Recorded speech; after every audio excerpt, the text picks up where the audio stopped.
날씨가 많이 덥습니다. 제가 어릴 때 여름방학을 생각나면 뭔가 좀 낭만적이고 또 고향을 찾는 어떤 그런 뭐 아득한 그리움? 그 뭡니까? 뭐 포플러 나무입니까? 미리오 나무라고 합니까? 하여튼 뭐 그 나무에 그 막 잎사귀가 흔들리면 바람이 흔들리면서 매미 소리가 막 들리고 그 하늘이 엄청나게 맑고 깨끗해가지고 비록 날씨는 덥지만 뭔가 어떤 그 맑고 깨끗함 그리고 평화로움이 제 뇌리에 있는데 요즘은 그걸 넘어서서 많이 더운 것 같습니다. 오늘 우리 이제 성경 본문을 보면 예수께서 여기 지금 그 함께 먹는 사람 중에 하나가 이 말을 듣고 이르되 뭐 앞에 그 예수님이 어떤 말씀을 하셨는 거 아니? 뭐 잔치 자리에 가면 상석에 앉으려고 노력하지 마라. 차라리 그 밑에 앉았다가 뭐 위로 올라오소서 하면 올라가는 게 더 낫다. 이런 말씀이라든지 아니면 여기 있네요. 그 뭐 벗이나 형제나 친척이나 부한 이웃을 청하지 말라. 그러니까 음식을 대접할 때 벗이나 부자나 뭐 형제를 청하지 말라. 오히려 가난한 사람들에게 베풀어 주면 그들이 도로 나에게 베풀지 못하기 때문에 도로 베풀지 못한 것은 하나님이 갚아주실 거니까 그렇게 해라. 뭐 이런 어떤 두 가지의 말씀을 하셨습니다. 아마 예수께서 그 바리새인의 집에 가가지고 유대인들과 함께 이렇게 식사를 하셨던 모양인데 여기에서 나와 있는 유대인은 유대 나라의 백성이란 유대인이 아니라 뭔가 성경에서 유대인이라고 한다면 그 유대인, 유대 나라의 뭐라고 합니까? 좀 예수님을 반대하면서도 뭔가 어떤 그 뭐 돈이나 또 지위를 가지고 있는 사람들, 바리새인 같은 그런 사람들을 아마 총칭해서 유대인이라고 하는 것 같습니다. 그러니까 요즘 말로 하면 뭐 기득권층 뭐 있는 사람들은 예수님을 좀 싫어했던 모양입니다. 그런데 함께 먹는 사람 중에 하나가 이 말을 듣고 이르되 무릇 하나님의 나라에서 떡을 먹는 자는 복되도다 하니 갑자기 이 사람이 예수님과 함께 막 밥을 먹다가 예수님이 하신 그 비유의 말씀 두 개를 듣고는 뜬금없이 하나님의 나라에서 떡을 먹는 자는 복되다 이렇게 말합니다. 이 사람 말이 뭐냐면 실제로 하나님의 나라 그러니까 천국에 들어가는 일이 사실은 좀 어려운데 우리는 유대인이기 때문에 무조건 하나님의 나라에 들어가도록 예약되어 있으니까 너무 복된 사람들이다 이렇게 얘기를 한 거예요. 그 예수님은 이 말을 어떻게 들었는가 하니 나는 성도로서의 자격이 없고 기독교인으로서의 삶을 살지 않아도 유대인이기 때문에 당연하게 천국에 들어갈 수 있다고 하는 말로 알아들었어요. 주께서 말씀하시기를 그게 아니라는 얘기를 지금 하는 겁니다. 오늘 우리가 이제 오늘 살펴볼 이 본문 그 14장 15절부터 24절까지의 이 본문을 우리는 되게 뭐 온 세상에 나가가지고 만나는 사람마다 전부 다 강권해서 하나님을 믿게 해라 이런 식의 어떤 내용이라고 생각하지만 자세히 보면 전혀 그렇지 않습니다. 자 이제 어떤 점이 다른지 한번 봅시다. 16절에 이르시되 어떤 사람이 큰 잔치를 베풀고 많은 사람을 청하였더니 잔치할 시간에 그 청하였던 자들에게 종을 보내어 이르되 오소서 모든 것이 준비되었나이다 하매 여기서 어떤 사람은 하나님을 말합니다. 큰 잔치는 천국 잔치를 말합니다. 그러니까 바로 위에 그 하나님의 나라에서 떡을 먹는 자하고 똑같은 말이에요.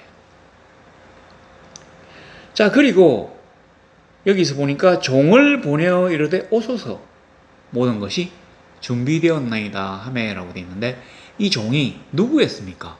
바로 예수 그리스도를 말하는 것입니다. 그러니까 우리가 이 세상에 나아가서 전도한다는 얘기가 전혀 아니에요. 지금 여기는 그것과는 약간 핀트가 다른 말씀이 나옵니다. 하여튼 여기 종은 예수님입니다. 그리고 천국에 들어가기로 예정되어 있는 자들 있잖아요. 큰 잔치를 베풀고 많은 사람을 청하였더니 잔치할 시간에 오소서 하잖아요. 실제로 유대에는 이 잔치에 가기 위해서는 아마 2번 초청장을 발송하는 모양입니다. 그러니까 처음에는 이제 주인이 뭐 이 사람 쭉 이렇게 우리 잔치에 올만한 사람이라고 생각하고 명단을 이제 가짜로 쭉 정해가지고 보내요, 종을. 그래가지고 우리 잔치가 몇 월 며칠부터 몇 월 며칠까지 있는데 거기 올 거냐고 물어봅니다. 그러면 이제 내가 잔치에 간다 이렇게 하면 와서 명단을 작성해요. 그리고 난 다음에 만약 여기서만 250명이 이제 참석하는 걸로 확정이 된다면 250명이 오는 걸 예상하고는 잔치 준비에 들어갑니다. 음식이라든지 또 앞에서 뭐 축하 공연이라든지 뭐 탬버린 치는 여자라든지 뭐 이렇게 쭉 그 다음에 하다 못해서 뭐 신부 덜러리 뭐 신랑 덜러리 있는지 모르겠지만 하여튼 쭉 이렇게 정하는데 그리고 난 다음에 준비가 모두 끝나면 여기 있잖아요. 오소서 모든 것이 준비되었나이다 하면 모든 것이 준비되어서 잔치가 이제 시작되려고 하면 그날 아침에 사람들을 보내는 것이죠. 이래서 2번 초청장을 발송하게 되는데 처음에 간다고 얘기하고 난 다음에 잔치 당일에 못 간다고 한다면 엄청나게 무리한 것으로 취급되었답니다. 그럴 것이 그 가난한 유대에서 그 엄청난 음식을 갖다가 보통 우리나라처럼 이렇게 1시간 뭐 30분씩 보고 30분 밥 먹고 가는 데가 아닙니다.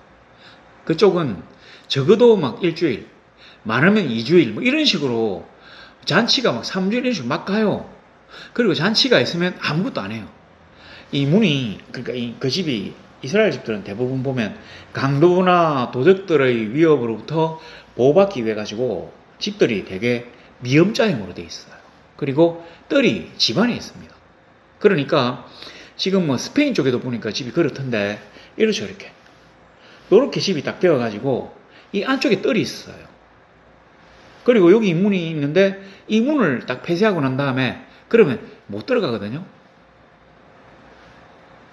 이 문을 폐쇄하고 이 잔치에 참여한 사람들하고 잔치에 그 뭐 신랑, 신부 그 가족들하고 일주일, 2주일, 3주일 막 놀아요, 그냥. 준비된 음식을 가지고. 얼마나 행복하겠습니까? 막 웃으면서, 노래하면서, 춤추면서, 배고픔도 맛있는 것도 먹고. 뭐 그런 식이죠. 그러니까 이스라엘 사람들은 이렇게 앉아서 밥 안 먹잖아요. 이렇게. 큰 쿠션 같은 거, 이런 거, 의자에 약간 이렇게 뭐, 손잡이 같은 거, 또, 이 기대가지고 이렇게 딱 먹잖아요. 바로 이제 그런 거죠. 모든 것이 준비되었습니다. 근데 18절에 잘 보세요. 다 일치하게 사양하여. 자, 우리가 이제 여기서부터 뭔가 우리가 생각하는 것과 다른 대목이 나옵니다. 그냥 사람들이 사양하는 게 아니에요. 다 일치하게 사양하여. 이 말이 뭐냐면, 다 짠 듯이 마치 우리는 절대로 저 사람의 잔치에 참여하지 말자고 뭐 이렇게 약속이라도 한 듯이 다 거부합니다. 이 말에는 어떤 의미가 있느냐면 잔치집 주인에 대한 뭔가 어떤 반감, 적대감이 느껴집니다. 그래서 이거는 우리들 보고 전도하라는 얘기가 아니라 예수 그리스도의 복음이 어떻게 해서 유대를 벗어나가지고 세계를 향하게 되었는지를 말씀하는 비유입니다. 예수님이 처음에 뭐라고 하셨습니까? 이거 한번 잘 생각해 보세요. 나는 이 나라 유대인들을 위하여 온 것이 아니라 뭐라고 하셨습니까? 가난하고 병들고 억울하고 약한 자들을 위해서 보냄을 받았다고 하잖아요. 왜 그런 말씀을 하셨는지 여기 나와요. 다 일치하게 사양하여. 자, 보세요. 한 사람은 나는 밭을 샀음에 아무래도 나가보아야 하겠으니 청컨대 나를 양해하도록 하라. 밭을 샀으니 아무래도 나가봐야 되겠다. 양해해라. 자, 우리가 이제 이 변명하는 사람들을 잘 보면 첫 번째 사람은 밭을 샀답니다. 근데 이게 이제 왜 좀 말이 안 되는 변명이냐면 이 본문을 잘 읽어보면 그 사람이 지금 밭을 사러 나간 게 아니에요. 밭은 예전에 샀단 말입니다. 그리고 그 밭을 내가 잔치에 참여 안 하고 가겠다는 얘기예요. 보러 가겠다는 얘기예요. 제대로 된 밭인지 뭐 좀 돌짝 밭인지 이거 본다고 하는 건데 말이 됩니까? 아니 그거는 뭐 이미 산 밭 물을 수도 없고 그리고 지금 당장 땅이 도망가는 것도 아닌데 잔치에 참여하겠다고 해놓고 자기를 대상으로 이렇게 이제 그 잔치 준비를 끝내고 나니까 못 가겠다고 하니까 말이 안 되는 겁니다. 그러니까 핑계죠. 다 일치하여 여기 사양하여 다 일치하게 사양하여 다 일치하게 거절하는 겁니다. 참여를. 그러니까 이게 이제 핑계죠, 핑계. 근데 이 첫 번째 사양한 사람은 안 가겠다고 거절하는 사람은 그래도 체면은 차립니다. 보시면 나를 양해하도록 하라. 뭔가 그래도 좀 내가 뭐 하나님은 싫어하지만 남들 앞에서는 불가피하게 못 가서 아주 미안한 듯한 태도를 취합니다. 그 다음에 여기 보니까 그 19절을 보세요. 또 한 사람은 이제 나는 소 5겨리를 사서 10마리란 말이죠.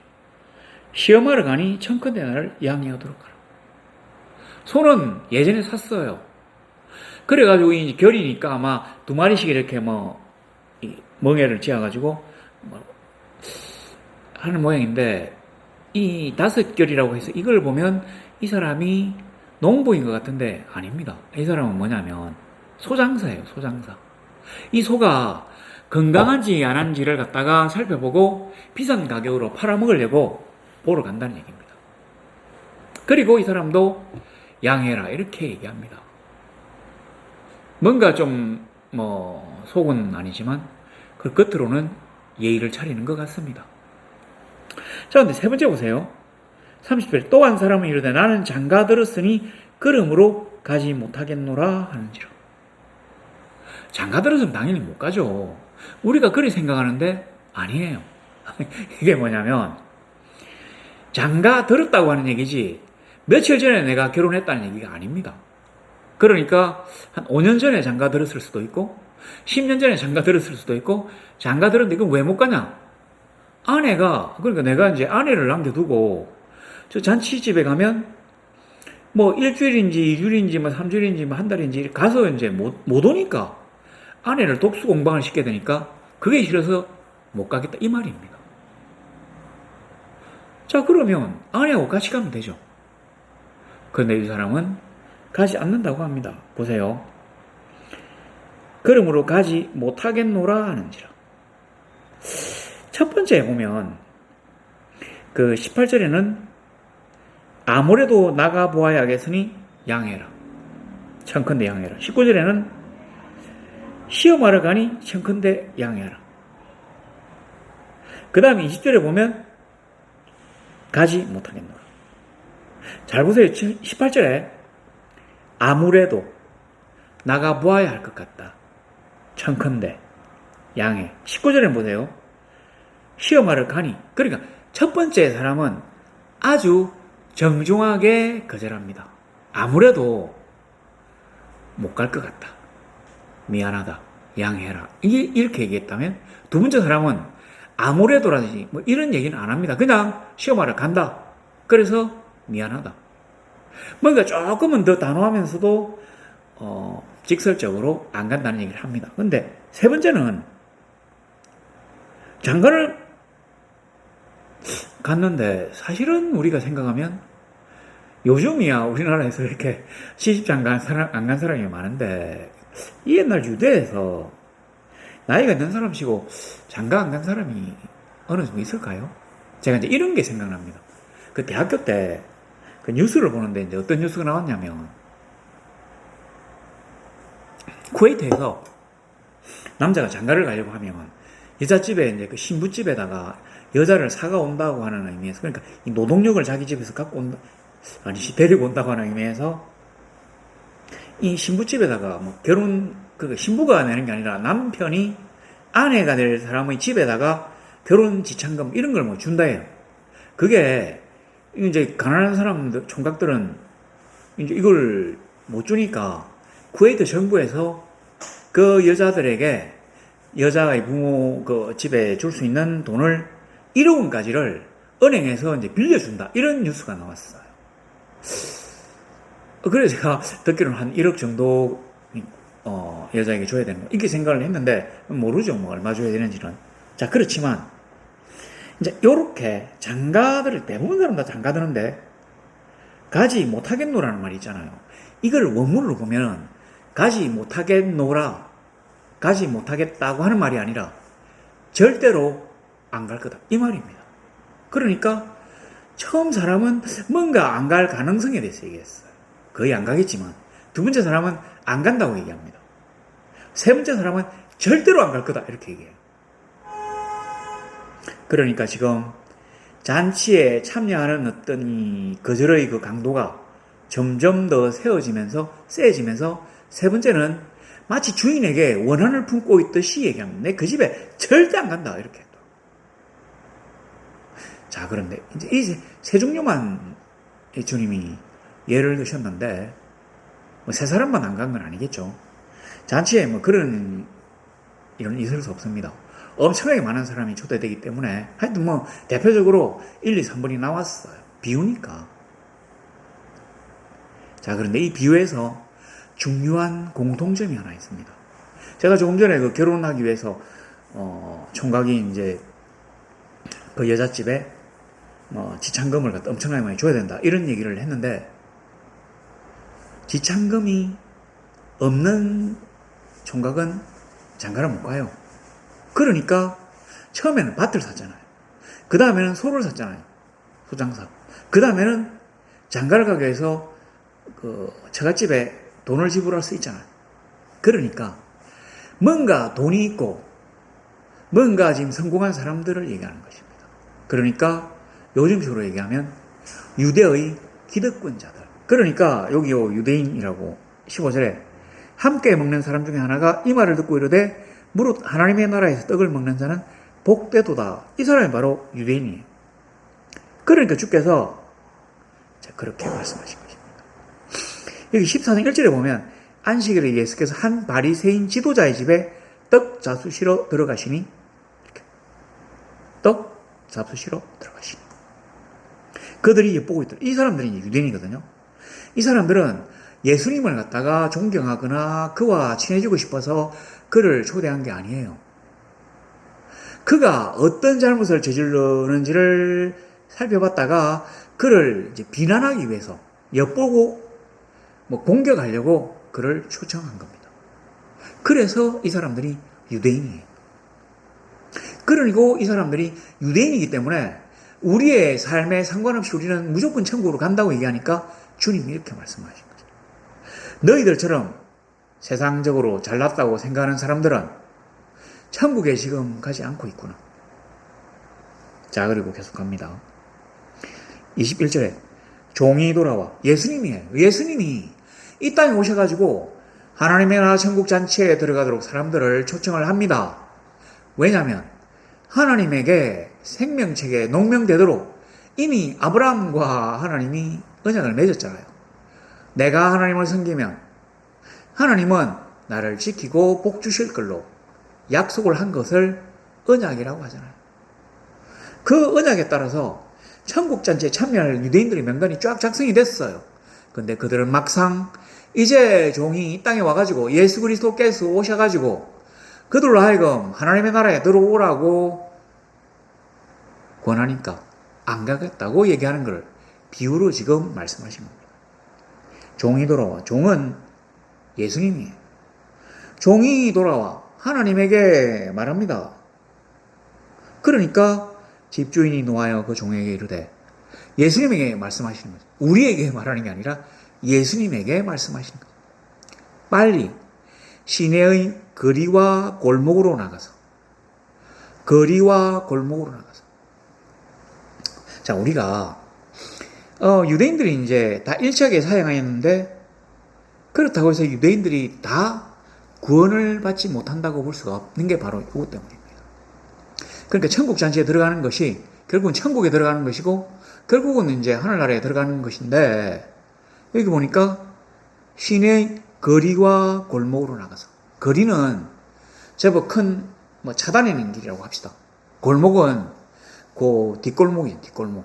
그러니까 이건 좀 약간 색다른 얘기일 수 있는데, 거리를 당당하게 옛날에 차가 없으니까 거리를 당당하게 활보할 수 없는 가난하고 약하고 병들고 뭔가 좀 부끄러운 사람들, 창기와 세리와 나환자들, 그리고 다리를 절거나 못 듣거나 못 보는 사람들, 이런 사람들이 큰 길에 구걸을 하러 나갈 수도 있지만 대부분은 여기 골목에 있다는 거죠. 그래서 가난한 자들, 몸 불편한 자들, 맹인들, 다리 저는 자들을 데려오라 하니라. 이런 사람들을 데리고 온 이 사람들까지는 유대인이에요. 유대에서 권력을 잡고 있던 사두개인들, 그리고 바리새인들, 그리고 어떤 헤롯과 로마의 패거리들, 이런 사람들이 아니라 진짜로 유대에서도 가난하고 힘들고 병든 자들에게 복음이 전파되어진다고 하는 얘기를 여기다 이렇게 비유로 말씀하신 겁니다. 그러니까 당당하게 거리를 걷지 못하고 골목에서 자기의 운명을 저주하며 슬퍼하며 남의 낯을 피하여 근근히 걸어가는 자들에게 하나님의 복음이 전파되어진다고 하는 얘기를 말씀하고 있는 것입니다. 하나님이 얘야, 더 이상 저 잘났다고 까부러 사는 사람들에게 가지 말고 너 뒷골목에 가가지고 거기서 몸을 절며 어두워서 지팡이를 짚고 앉아서 구걸하며 세리와 창기이기 때문에 남들 보기 부끄러워가지고 얼굴을 가리며 다니는 자들을, 저런 사람들도 괜찮으니까 하나님의 천국 잔치에 참여하도록 초청해, 이 말씀을 하신 거예요. 자, 그랬는데 22절에 종이 이르되 주인이여, 예수께서 하나님에게 명하신 대로 하였으되 아직도 자리가 있나이다. 아직도 자리가 남아있어요. 다 못 채웠습니다. 23절 주인이 종에게 이르되 길과, 이 길은 뭐냐면 여 위에 있는 거리와 골목, 그 길은 아닙니다. 이 길은 성에서 뻗어나가가지고 성 밖에 있는 길이에요. 로마인의 가도 같은 이 예루살렘 성 밖으로 나가가지고 끊임없이 뻗어가지고 이방으로 향할 수 있는 그 길과 산 울타리 가로 나가서, 산 울타리가 뭐냐면 옛날에 이제 이렇습니다. 이 성이 있으면 이 성이 산 꼭대기 위에 있어가지고 자기가 이제 모든 그 적들의 타겟 대상이 되는 일은 잘 없어요. 어떤 식으로 하냐면 이 이제 성벽이 있는 이 도시가 이렇게 서고, 그리고 좀 떨어져 가지고 이 도시를 둘러싸고 보호하고 있는 산봉우리들이 있어요. 약간 높은, 그러니까 예루살렘 성이 있고 감람산이 있잖아요. 약간 높은. 근데 감람산 꼭대기에서 예루살렘 성 안에까지 휙 해가지고 뭡니까 트레뷰셋 하여튼 돌 퍽 해가지고 휙 날라오는 거 있잖아요. 그런 거 날라올 정도는 넘습니다. 하여튼 이 도시를 나오면, 이 성벽을 나오면 그런 그 산 울타리가 있어요. 바로 이거죠, 이거. 산 울타리 가로 나가서, 산 울타리를 벗어나는 정도로 나가가지고 사람들 데리고, 이 말이 뭐냐면 유대라고 하는 나라를 벗어나가지고 이방으로 나아가라고 하는 얘기입니다. 그래서 처음에 유대인들에게 복음이, 그러니까 하나님의 잔치에 초대되는 명단이 제시되었지만, 원래 초청장이 제시되었지만 이들이 거부했기 때문에 이제 복음의 어떤 그런 영향력이 온 세상을 향하여 나아가게 된다고 하는 얘기입니다. 사람을 강권하여 데려다가 내 집을 채워라. 여기 보니까 그 21절에 보면 저는 자들을 데려오라 했잖아요. 여기도 보니 21절에 그대로 고하니 이에 집중이 놓여 그 종에게 이르되 시내 거리와 골목으로 나가서 데려오라, 이렇게 돼 있잖아요. 근데 23절에 보니까 있네요. 길과 산 울타리 가로 나가서 데려다가 그 앞에 강권하에가 하나 더 들어있다는 거예요. 그러니까 나가서 데려오라고 하고 그 다음에는 나가서 데려오는데 그냥 데려오지 말고 강권하여 데려오라. 그러니까 이방 세계로 나가가지고는 강권하여 데려오라. 저는 이걸 어떻게 생각하냐면 유대인들은 어렸을 때부터 하나님에 대한 교육을 받고 자라지 않습니까? 그러니까 주인이죠. 잔치자리의 주인일 수도 있지만 그 사람들의 주인이. 그러기 위해서 종은 예수 그리스도를 말합니다. 그러니까 나가서 그냥 데려오라 이러면 사람들이 하나님을 믿는 분위기 속에서 갈 수 있습니다. 그런데 이방에는 하나님을 섬기는 분위기가 아니에요. 그러니까 강권하여 억지로라도 데려오라. 예수님에게 하신 말씀입니다. 우리가 아니에요. 그리고는 내 집을 채우라. 내 집이니까 하나님의 집이겠죠. 자, 24절에 보면 내가 너에게 말하노니 전에 청하였던 그 사람들은 하나도 내 잔치를 맛보지 못하리라 하였다 하시니라. 그러니까 너희들이 나를 거부했기 때문에 나의 말을 듣지 않았기 때문에 나는 하나님이 보내신 종인데 예수 그리스도 메시아인데 하나님이 보내신 나를 너희들이 듣지 않았기 때문에 자 그런데 보세요. 주인의 잔치를 절대로 맛보지 못하리라고 안 하고 뭐라고 됩니까? 예수님이 이제 비유로 말씀하신 게 아니에요. 비유는 23절에 끝이 납니다. 내 집을 채우라고 주인이 말씀하셨어요. 그리고 24절은 뭐 다 같이 빨간 글씨긴 하지만 그 있는 사람들고 예수님이 직접 말씀하시는 겁니다.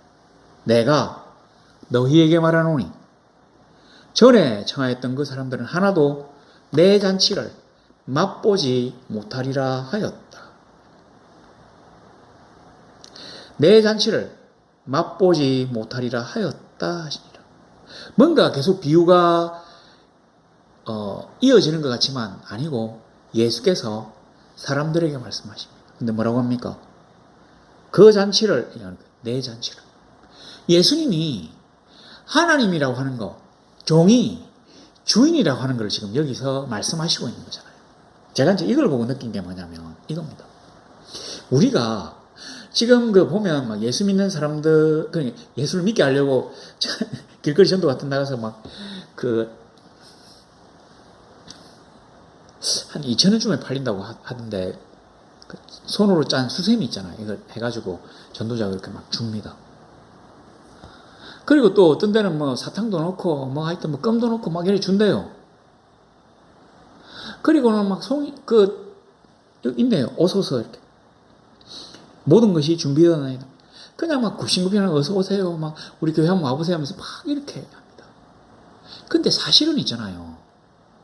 그러면 뭐 그 사람들이 내 한번 뭐 가볼까? 한번 가줄까? 뭐 교회 가서 뭐 식사 한번 해줄까? 이런 게 아니라 사실은 이 복음을 전파받은 그 대상자가 엄청난 행운의 대상이 되었다고 하는 얘기입니다. 잔치 자리에 참여하지 못하고 이를 갈며 슬피 울미 있는 그 사람들에게, 그 가난하고 병들고 지치고 힘든 자들에게 하나님이 주시는 궁극적인 평화와 엄청난 배부름과 기쁨과 세상의 시름을 잊고 몇 주를 지낼 수 있는 엄청난 행운을 주는 그런 기회라는 거죠. 그가 로또에 당첨될 수 있는 기회를 받은 것이라고 생각한다면 누가 갑이겠습니까? 우리가 그 사람들을 갖다가 구원할 수 있는 그 기회를 주는 사람들이, 그 사람이 우리의 오세요, 주세요, 오세요, 뭐 어쩌고 그런 어떤 이 구걸하는 사람이 아니라 우리가 당당하게 그 사람들에게 은혜를 베푸는 사람일 수 있습니다. 예수님 보세요. 종으로 와가지고 잔치에 어서오라고 청했지만 사실은 그가 그 잔치의 주인이라고 하는 얘기입니다. 조금 더 나누고 생각해 볼까요? 여기 예수님 잡아 죽이려고 이제 여기 안식일에 예수께서 한 바리새인 지도자의 집에 그 다음에 그들이 엿보고 있더라. 예수가 무슨 잘못을 저지르는지 보고 막 공격해가지고 죽이려고 탁 보고 있는데 그러니까 마치 예수가 어리고 자기가 갑인 것 같지만 아니에요. 예수께서는 메시아이실 뿐만 아니라 저들의 운명을 좌지우지할 수 있는 하나님이시라는 말입니다. 저들이 하나님을 받아들였다면 저들이 30년 후에 지상에서 전멸되지 않았을 것입니다. 이 바리새인 그 다음에 유대인 지도자들 이 사람들이 사실은 그 예루살렘이 한 1900 기원 후 주후 66년? 60년? 하여튼 이때 그 로마 장군 티투스라는 디도인가 하여튼 그 사람에게 멸망당하고 예루살렘 성벽이 지금 통곡의 벽 하나 남겨놓고 싹 무너뜨리고는 유대인은 절대 예루살렘에 있지 못하게 흩어버립니다. 그런가 하면 로마에서는 유대인들이 로마에 있지 못하도록 쫓아보냅니다. 그러니까 그때 사울과 전도할 때 브리스길라와 아굴란가 있잖아요. 그 사람들이 아마 로마의 그 황제의 명령에 의해서 쫓겨난 유대인들의 이제 표본이었던 것 같습니다. 하나님이 우리에게 복을 주시려고 우리를 불쌍히 여기고 가금히 여기셔서 우리로 하여금 하나님의 잔치에 참여할 수 있는 그런 영광된 자리로 우리를 초청한 것입니다. 근데 우리는 그걸 싫어해요. 왜냐하면 돈이 있거든요. 그 음식 안 먹어도 돼. 나 밭도 샀거든. 나 소 10마리도 샀어. 나 아내를 돈 주고 사온 사람이야. 이런 얘기입니다. 그러니까 그런 거 안 먹어도 돼. 얼마나 웃깁니까? 그는 단지 잔치의 주인일 뿐만 아니라 우리네 운명의 주인이시기도 하고 이 지구와 우주의 주인이시기도 합니다. 우리가 복음을 받아들이는 것은 그 주인의 명령에 응해가지고 우리의 신분이 바뀌고 우리의 이제까지 삶이 바뀌는 놀라운 어마어마한 큰 복을 받는 행동이 될 수 있다는 것입니다. 그래서 우리는 복음을 전할 때 당당하면 좋겠습니다.